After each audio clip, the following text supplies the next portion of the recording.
As we're staying here in Bay Twin Day, and that's a Healy for. Let's go.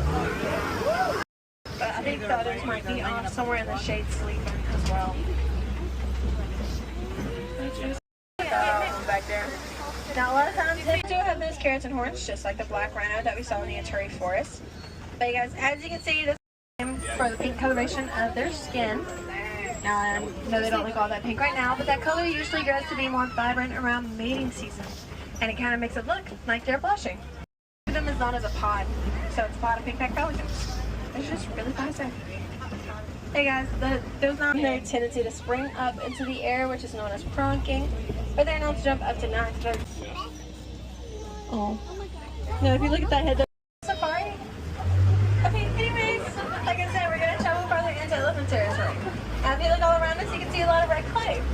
Elephants, they love red clay.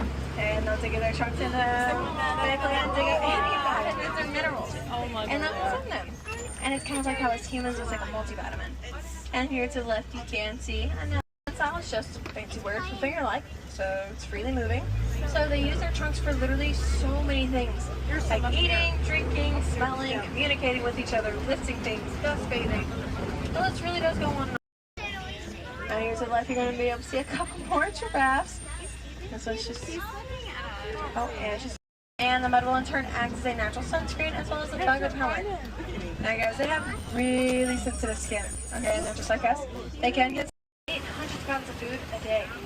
And then to the left, you can see another one eating.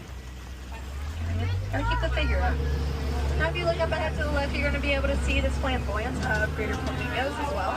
Now flamboyance is a group of flamingos, and the greater flamingos are the largest of the flamingo species. And as you can see, there's a whole lot of grass. And if you look up ahead, you're going to be able to see a few of the savanna's tallest residents, which are the giraffes. Now, these giraffes are the Maasai giraffes, and the Maasai is one of many different giraffe species. Now, you can tell them the Maasai because they have a very irregular, kind of jagged patterning. The giraffe species usually have more of a geometrical pattern. So that one you can see, it looks like he's about to lick the tree, and that's actually the baby. Bottom of the river, and they'll walk, run, bounce, or gallop along the bottom of the riverbed. So make sure to look in the water, look for any shadows or movement, and we might be able to find a very fitting group name for them. Because as we know, hippos are huge. Okay guys, when they're fully grown, they weigh about as much as a car. Okay, and if you look to the left, all along their back, all those babies. Look at how sweet.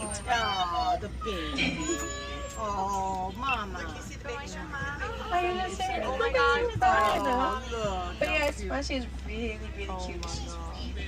And ossicones are just pieces of bone that are covered in skin and fur. Also, friends, here to the left, you're going to be able to see this bongo. This copper, the black rhino, is the smallest of the rhino species, and they only weigh around 3,000 pounds. And they can also reach speeds of up to 30 miles per hour. And those horns that they